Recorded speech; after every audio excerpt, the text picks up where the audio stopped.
തീർച്ചയായും. ഇനി വീണ്ടും നമ്മൾ ഇടയ്ക്ക് സൂചിപ്പിക്കുകയുണ്ടായി റിയാലിറ്റി ഷോകളിലൂടെയായിരുന്നു തുടക്കം എന്നൊക്കെ. അതിനു മുമ്പും ഒരുപാട് മത്സരങ്ങളിലൊക്കെ പങ്കെടുത്തിട്ടുണ്ട്.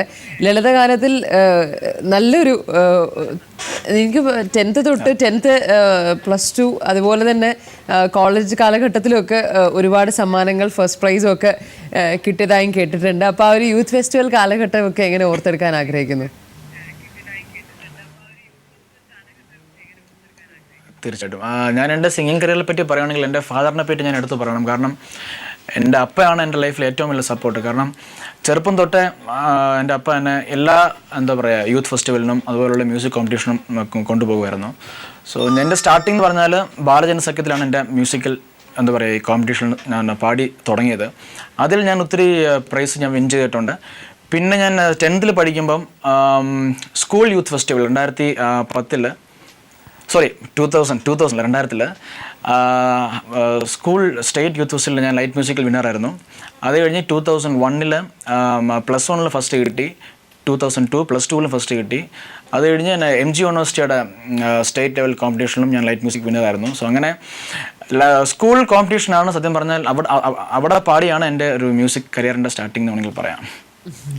തീർച്ചയായും നമുക്ക് ഒരു ലളിതഗാനം ഇനി പ്രേക്ഷകർക്കായി പാടും നിഖിൽ എന്ന് വിശ്വസിക്കുന്നു. നിഖിൽ, യുവജനോത്സവത്തിൽ ലളിതഗാനത്തിന് ഫസ്റ്റ് കിട്ടിയ കാര്യമൊക്കെയാണ് ഇവിടെ നമ്മൾ ഇടവേളയ്ക്ക് മുമ്പേ സംസാരിച്ചുകൊണ്ടിരുന്നത്. നിഖിലൊരു പാട്ടും പാടിത്തരുമെന്ന പ്രതീക്ഷയോടെയാണ് ബ്രേക്ക് എടുത്തത്. അപ്പോൾ ഏത് ലളിതഗാനമാണ് പ്രേക്ഷകർക്കായി ഇപ്പോൾ പാടാൻ പോകുന്നത്?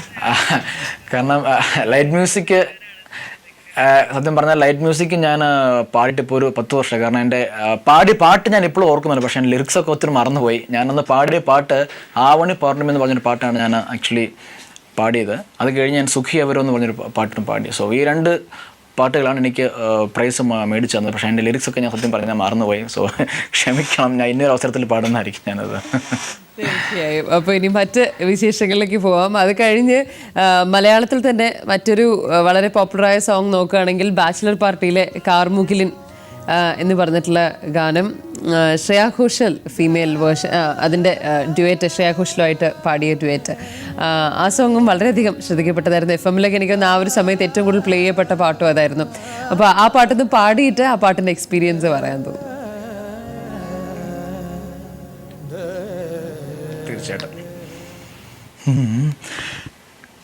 കാർമുകിലിൽ പിടഞ്ഞുണരും തുലാമിന്നലായി നീ വാതിൽ തുറന്നണയും നീലാനാളമായി നീ വിവശമെന്തോ കാത്തിരുന്നു അലസമേതോ മൗനമാർന്നും വിവശമെന്തോ കാത്തിരുന്നു അലസമേതോ മൗനമായി പറയാതലിഞ്ഞു നാം പാതിരയോ പകലായി മുള്ളുകളോ മലരായി പ്രിയാമുഖമാം നദിയിൽ നീന്തിയലയും മിഴികൾ. ഈ ഒരു പാട്ട് ശ്രേയാ ഘോഷലായിട്ടുള്ള ഒരു ഡ്യുവേറ്റ് ആയിരുന്നു. അപ്പം എങ്ങനെയായിരുന്നു ആ ഒരു പാട്ട് പാടിയപ്പോഴുള്ളൊരു എക്സൈറ്റ്മെൻ്റ് ഒക്കെ എന്തായിരുന്നു?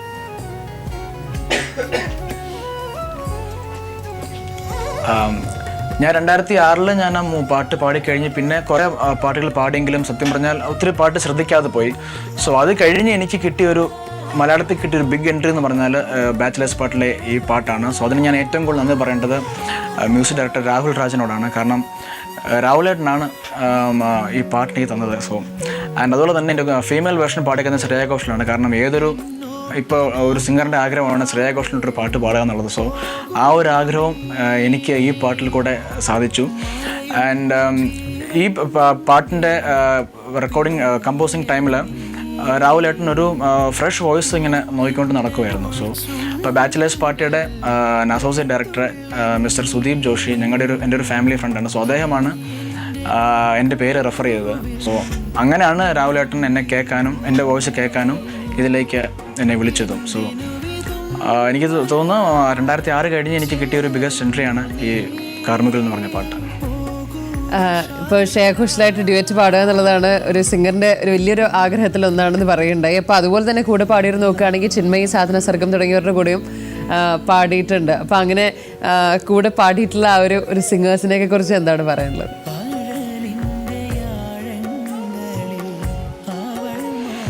സത്യം പറഞ്ഞാൽ ഞാനൊന്നത് ലൈഫിൽ ഒരിക്കലും പോലും ഞാൻ എന്താ പറയുക പ്രതീക്ഷിക്കാതെ വന്നൊരു ഭാഗ്യമാണ്. കാരണം സാധന സർഗം ഇന്ത്യയിലെ തന്നെ വൺ ഓഫ് ദി ലീഡിങ് സിംഗറാണ്. സോ എൻ്റെ ഫസ്റ്റ് പാട്ട്, അതായത് തമിഴിലെ ഫസ്റ്റ് പാട്ട് സാധന സർഗത്തിനോട് പാടാൻ പറ്റി.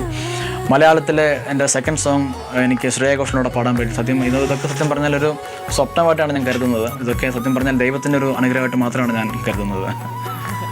ഇനി കമ്പോസേഴ്സിനെ നോക്കുകയാണെങ്കിൽ നേരത്തെ തമിഴിൽ ഹാരിസ് ജയരാജനെ കുറിച്ച് പറഞ്ഞു, മലയാളത്തിൽ ഔസേപ്പച്ചൻ സർ, രാഹുൽ രാജ്, ബിജിബാൽ, വിദ്യാസാഗർ തുടങ്ങിയിട്ടുള്ള കമ്പോസേഴ്സിൻ്റെ കൂടെയും വർക്ക് ചെയ്തു. അത് കൂടാതെ തെലുങ്കിലുമൊക്കെ പാടിയിട്ടുണ്ട്. അപ്പോൾ അങ്ങനെ വർക്ക് ചെയ്തിട്ടുള്ളൊരു കമ്പോസേഴ്സിൻ്റെ അവരുടെ ഒരു സ്റ്റൈലും എങ്ങനെയായിരുന്നു? അവരുടെ ഒരു ഏറ്റവും രസം അവരുടെ കൂടെ വർക്ക് ചെയ്യാനാണ്.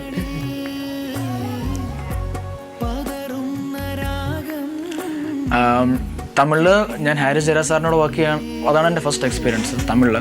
സോ ഹാരിസ് ജയരാജ് സാറ് ഭയങ്കര കൂൾ പേഴ്സണാണ്, ബട്ട് ഭയങ്കര പെർഫെക്ഷനിസ്റ്റാണ് പുള്ളി. അദ്ദേഹത്തിന് എന്ത് വേണമെന്ന് അദ്ദേഹത്തിന് നന്നായിട്ട് അറിയാം. സോ അത് കിട്ടുന്നവരെ നമ്മളെ ശരിക്കും പാടിക്കും. അതാണ് അദ്ദേഹത്തിൻ്റെ സ്റ്റൈല്. പിന്നെ വിദ്യാസാഗർ സാറ് മലയാളത്തിലെ എന്താ പറയുക, അദ്ദേഹം കൈവച്ച എല്ലാ പാട്ടുകളും സൂപ്പർ ഡ്യൂപ്പർ ഹിറ്റ് സോങ് ആണ്. സോ അദ്ദേഹത്തിന് പാടാൻ പറ്റിയത് ഒരു വലിയ ഭാഗ്യമാണ്. സത്യം പറഞ്ഞാൽ ഞാൻ വിദ്യാസാഗർ സാറിനെ ഞാൻ ആദ്യമായിട്ട് കാണാൻ പോകുമ്പോൾ ഭയങ്കര ടെൻഷനായിരുന്നു. കാരണം അദ്ദേഹത്തെ കണ്ടപ്പം തന്നെ സത്യം പറഞ്ഞാൽ എൻ്റെ മുട്ടിടിച്ചു പോയി. സോ ഭയങ്കര ടെൻഷനായിരുന്നു. പക്ഷെ അദ്ദേഹം ഭയങ്കര നോർമലായിട്ട് ഒരു കൂളായിട്ട് എന്നോട് സംസാരിച്ചതും നന്നായിട്ട് എന്താ പറയുക എനിക്ക് പാട്ട് പഠിപ്പിച്ചു തന്നു. സോ ആ ഒരു ടെൻഷൻ അത് കഴിഞ്ഞ് എനിക്ക് പോയി. പിന്നെ ഔസേപ്പച്ചൻ സാറിനെ പറ്റി പറയുകയാണെങ്കിൽ എന്താ പറയുക, സീനിയർ മോസ്റ്റ് മ്യൂസിഷ്യൻ എന്ന് പറയാം മലയാളത്തിൽ. ആ ഒരു എക്സ്പീരിയൻസ് ഞാൻ സാറിന് ഫസ്റ്റ് 2006 പാടിയെങ്കിലും ഈ അരളിൻ്റെ ആഴങ്ങൾ പാടുന്ന ആ ഒരു ടൈമായിരുന്നു കുറച്ചും കൂടെ ഒരു എന്താ പറയുക എനിക്കൊരു ടെൻഷൻ കൂടിയ ഒരു ടൈം. കാരണം ഭയങ്കര ബുദ്ധിമുട്ടുള്ളൊരു പാട്ടാണ് ഈ അരളിൻ്റെ ആഴങ്ങൾ പാടാൻ. കേൾക്കുമ്പം എളുപ്പമാണ്, എന്നാലും ആ ഒരു ഫീൽ നമുക്ക് ഇമോട്ട് ചെയ്യാനും, കാരണം ഒരു വിരഹവും എല്ലാം നിറഞ്ഞൊരു ഫീലാണ് ആ ഒരു പാട്ട്. സോ ആ ഒരു ഫീൽ ഇമോട്ട് ചെയ്യാൻ ഭയങ്കര പാടായിരുന്നു. സോ അത് ഒത്തിരി കഷ്ടപ്പെട്ട് പാടൊരു പാട്ടാണത്. സോ ഔസേപ്പച്ചൻ സാറിന് ഒത്തിരി ഹെൽപ്പ് ചെയ്തു. പിന്നെ രാഹുൽ രാജ്, സോ രാഹുൽ ഏട്ടൻ എന്ന് പറയുകയാണെങ്കിൽ ഭയങ്കര സ്വീറ്റാണ് പുള്ളി. സോ അദ്ദേഹത്തിനോട് വർക്ക് ചെയ്യാൻ ഒത്തിരി ഇഷ്ടമാണ്. ഞാനിപ്പോൾ ഒരു തെലുങ്ക് പാടാൻ അദ്ദേഹത്തിന് വേണ്ടി പാടി, പാഠശാല എന്ന് പറഞ്ഞൊരു ഇപ്പം ഇറങ്ങിയിട്ട് ഇപ്പോൾ ഐ തിങ്ക് ഒരു മാസം ആകുന്നേ ഉള്ളൂ. സോ എല്ലാവർക്കും അവരുടേതായ ഒരു ശൈലിയുണ്ട്. സോ ആൻഡ് അതൊക്കെ ഒരു ഭാഗ്യമായിട്ട് ഞാൻ കരുതുകയാണ് അവർക്കൊക്കെ പാടാൻ പറ്റിയത്. തീർച്ചയായും.